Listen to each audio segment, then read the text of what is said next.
Gaspard, ça fait des semaines que je suis ici, et je commence à en avoir assez. Qu'est-ce qui se passe encore, Marie?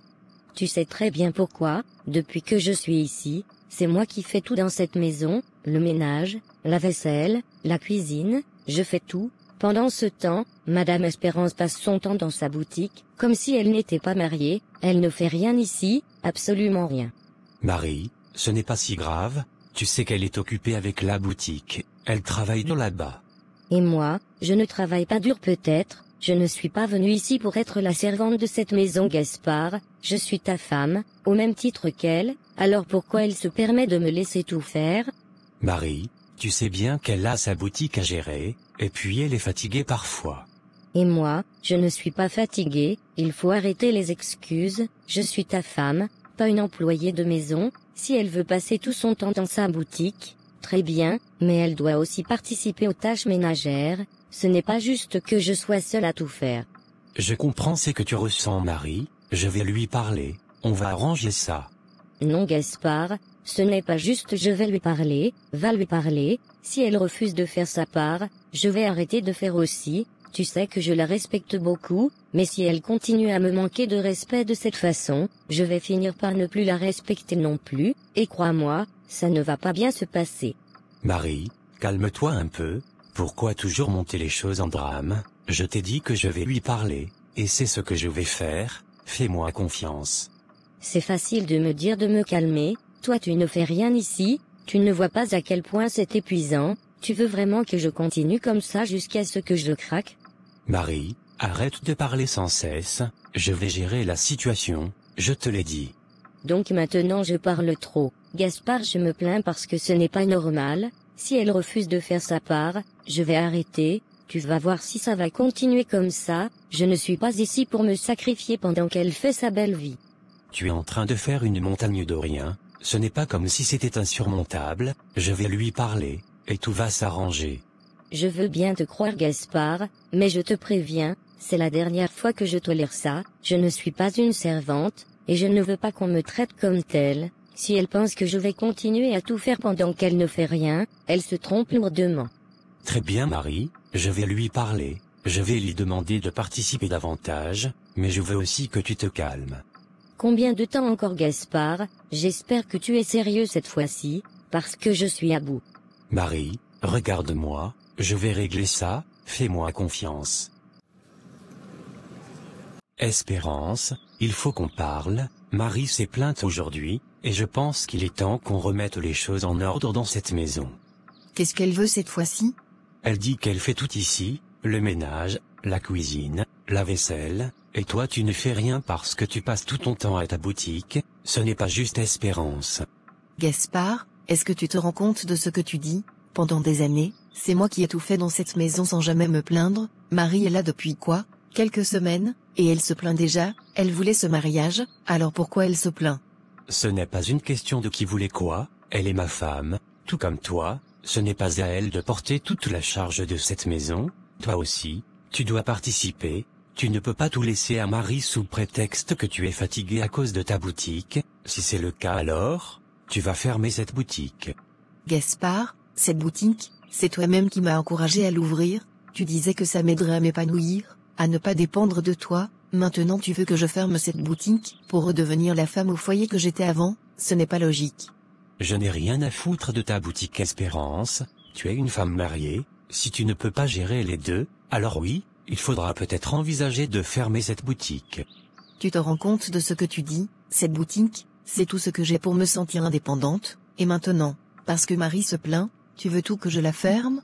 Écoute-moi bien Espérance, à partir d'aujourd'hui, tu vas faire tous les travaux ménagers, Marie ne fera plus rien, tu t'organiseras pour que tout soit fait, comme tu le faisais avant son arrivée, je ne veux plus entendre parler de cette histoire. Tu veux que je fasse tout pendant que Marie ne fait rien, et pourquoi? Parce qu'elle est venue jouer à la princesse ici? Non Gaspard, ça n'arrivera pas. C'est une décision, pas une demande, Marie est ma femme autant que toi, si tu continues à refuser, je n'hésiterai pas à mettre tes bagages dehors. Mettre mes bagages dehors, pour une femme qui ne sait même pas gérer une maison? Gaspard, tu es devenu ridicule, faut mettre mes bagages dehors, tu verras. Marie est mieux que toi Espérance, elle est douce, elle sait comment me rendre heureux, Elle a réussi où tu as échoué, donc tu dois la respecter. Elle est mieux que moi qui étais là quand tu n'avais rien, quand tu ne savais même pas où tu allais dans la vie, moi qui ai sacrifié mes rêves pour que tu puisses te construire, et maintenant, tu oses dire qu'une femme que tu connais à peine est mieux que moi? Les sacrifices que tu mentionnes, je t'ai déjà remercié pour ça, mais ça ne te donne pas le droit de ne rien faire maintenant. Marie est là, et tu vas apprendre à vivre avec ça. Si tu refuses de suivre mes règles, tu sais où est la porte. Gaspard, sors mes bagages si tu veux, mais je te le dis, un jour tu regretteras tout ça, tu regretteras de ne pas avoir vu ma valeur, de ne pas avoir respecté cette famille que nous avons construite. Je ne regretterai rien, la décision est prise, et c'est tout. Très bien Gaspard, fais ce que tu veux que je sois une esclave dans ma propre maison? Ça n'arrivera pas. Ne joue pas à la victime Espérance, sois simplement une femme responsable et fais ce qu'on te demande. Je ne suis pas sûre que cette Africaine soit la bonne pour toi, tu peux trouver mieux. Pourquoi tu dis ça maman? Merveille est une femme formidable, douce, intelligente, et sincère. Qu'est-ce qui te fait penser ça? Vincent ouvre les yeux, tu sais très bien pourquoi je dis ça, ces femmes africaines, elles ont toujours un objectif derrière la tête, elles veulent les papiers c'est tout, tu crois vraiment qu'elles t'aiment? Réfléchis bien mon fils. Maman, arrête avec ces clichés, Merveille est une femme indépendante, elle travaille, elle a ses propres moyens, elle n'a pas besoin de moi pour obtenir quoi que ce soit, ce que nous partageons est sincère. Tu crois qu'elle serait là si tu n'étais pas français, blanc, et avec un bon emploi? Réfléchis Vincent, et puis, je ne veux pas de ça dans notre famille, pas d'enfants métis, pas de mélange, ce n'est pas dans nos traditions, et je refuse de voir cette ambiance gâchée à nos repas de famille. Attends, tu es en train de me dire que tu juges Merveille uniquement sur sa couleur de peau et ses origines? Tu te rends compte à quel point c'est injuste et déplacé? Ce n'est pas juste une question de couleur, c'est une question de culture, de valeur. Les Africains, ils ont une autre façon de vivre, de penser, ce ne sont pas nos coutumes, je ne veux pas de ça dans notre famille, et ces femmes africaines, elles utilisent les hommes comme toi pour s'installer ici, avoir des papiers, et ensuite, elles disparaissent. Tu parles comme si tu connaissais Merveille, alors que tu ne lui as même pas donné une chance, tu te bases sur des stéréotypes. Merveille est bien plus qu'une origine ou une couleur de peau, elle est brillante, respectueuse, et elle m'apporte beaucoup de bonheur. Vincent, tu es naïf, tu ne vois pas ce que moi je vois, ce n'est pas de ta faute, tu es jeune et amoureux, mais écoute ta mère, personne dans notre famille n'a fait ça, personne n'a pris ce genre de décision, pourquoi veux-tu être le premier à briser cette harmonie? Ce n'est pas une question d'harmonie ou de tradition, c'est une question d'amour et de respect. Tu ne peux pas dicter ma vie ou mes choix simplement, parce que ça ne correspond pas à ce que tu veux. Tu ne vois pas où cela va te mener? Imagine les enfants, ils seront perdus, moitié ci, moitié ça, ils ne seront ni entièrement français ni entièrement africains. Maman, c'est toi qui as des idées dépassées, les enfants métis ne sont pas perdus, ce sont des enfants comme tous les autres, et ils ont la richesse de deux cultures, arrête de vivre dans le passé. Peu importe ce que tu dis, je ne changerai pas d'avis, cette fille n'est pas la bonne pour toi, et je ne l'accepterai pas dans notre famille. C'est ton choix maman, mais sache une chose, je ne laisserai personne, pas même toi, me dicter qui je peux aimer ou avec qui je peux construire ma vie. Si tu refuses d'accepter Merveille, alors c'est toi qui te mets à l'écart de ma vie. Tout ce que je fais, c'est pour ton bien, c'est pour te protéger. Non maman, ce que tu fais, c'est basé sur tes propres peurs et préjugés, ce n'est pas pour mon bien, si tu veux vraiment mon bonheur, accepte la femme que j'aime, sinon je continuerai sans ton soutien. Maman, je n'en peux plus, ce que Gaspard me demande dépasse l'entendement, il veut que je ferme ma boutique, pour venir m'occuper de la maison, parce que sa nouvelle femme se plaint de faire les travaux, tu te rends compte? Espérance, je comprends ton énervement, mais tu es une femme mariée, Gaspard reste ton mari, si ta maison a besoin de toi, tu dois t'y investir, une boutique, c'est bien, mais ton mariage passe avant tout, ton mari et ta famille doivent être ta priorité. Maman, depuis des années, j'ai toujours tout fait dans cette maison, j'ai cuisiné, fait le ménage, tout cela sans me plaindre, maintenant qu'il a pris une deuxième femme, c'est à elle de faire ça, pourquoi devrais-je encore tout porter sur mes épaules pendant que cette Marie se la coule douce? Elle voulait le mariage, elle l'a eu, alors qu'elle assume. Espérance, ce n'est pas comme ça que ça marche. Dans un foyer polygame, les épouses doivent travailler ensemble, se soutenir. Ce n'est pas une compétition entre vous si mari est fatigué, c'est à toi de l'aider, vous partagez le même mari, donc vous partagez les responsabilités de la maison. Gaspard a fait un choix, il a ramené une deuxième femme sans mon accord, maintenant il veut que je sacrifie ma boutique, parce que sa nouvelle épouse est incapable de gérer une maison. Non maman, je ne peux pas.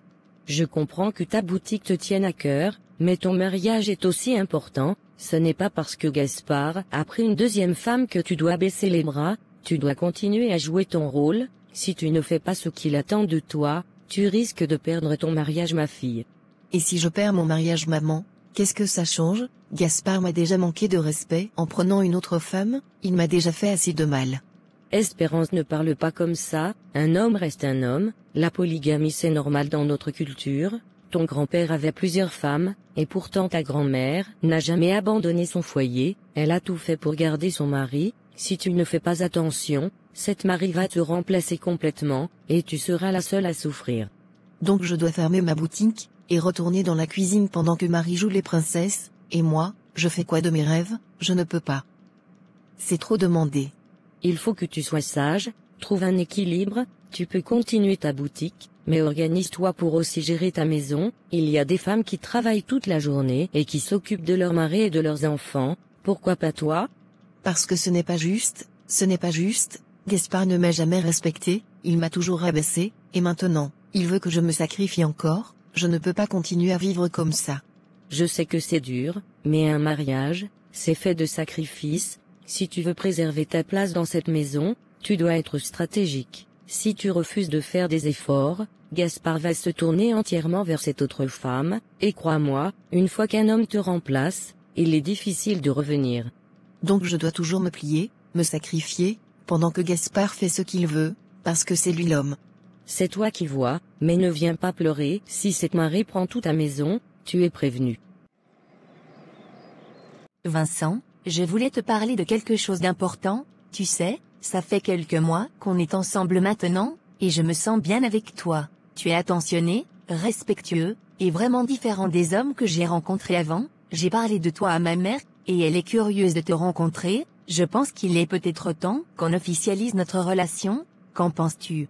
Je suis flatté que tu penses déjà à officialiser les choses, ça montre à quel point tu tiens à moi, et je t'apprécie beaucoup pour ça, mais je dois t'avouer quelque chose, en ce moment, je traverse une période un peu compliquée dans ma vie. Que veux-tu dire? Quel genre de complications?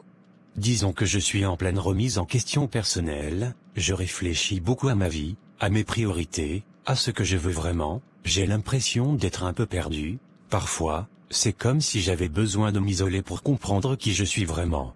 Mais qu'est-ce que ça a à voir avec notre relation? On s'entend bien, on passe de bons moments ensemble, pourquoi ne pas avancer? C'est difficile à expliquer, ce n'est pas contre toi vraiment, tu es une femme géniale, mais en ce moment, je ressens une sorte de pression dans ma vie, des attentes que je m'impose, des doutes sur mon avenir, et je veux être sûr d'être bien avec moi-même avant de m'engager sérieusement avec quelqu'un. Vincent, je ne comprends pas, c'est quoi cette histoire de remise en question? Depuis qu'on se fréquente, tu as toujours l'air sûr de toi, tu es attentif, gentil, maintenant tu me parles de doute et de besoin d'être seul, tu veux me faire balader ou quoi? Non, pas du tout merveille, ce n'est pas ça, c'est juste que tu sais, dans notre culture, on parle beaucoup de crise existentielle, parfois on se pose 1000 questions, est-ce qu'on est dans la bonne direction, est-ce qu'on fait les bons choix? Ça peut sembler futile, mais c'est quelque chose que beaucoup de gens traversent. Vincent, je vais être honnête avec toi, tout ce que tu dis là, ça ressemble à des excuses, crise existentielle ou remise en question, ça ne veut rien dire pour moi. Quand on aime quelqu'un, on avance avec cette personne, peu importe ce qu'on traverse. Si tu ressens quelque chose pour moi, pourquoi hésiter? Tu as raison de te sentir comme ça, et je comprends ton point de vue, mais je préfère être honnête avec toi maintenant plutôt que de te donner de faux espoirs. Je ne veux pas te faire croire que je suis prêt pour quelque chose de sérieux, alors que je ne le suis pas totalement.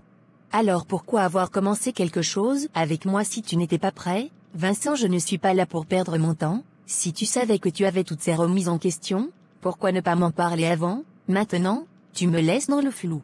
Je ne voulais pas te blesser merveille, c'est juste que je ne m'attendais pas à ce que notre relation devienne sérieuse aussi vite, et je suis dans une phase où je dois d'abord m'occuper de moi avant de m'occuper de quelqu'un d'autre. Et tu veux quoi maintenant, Vincent?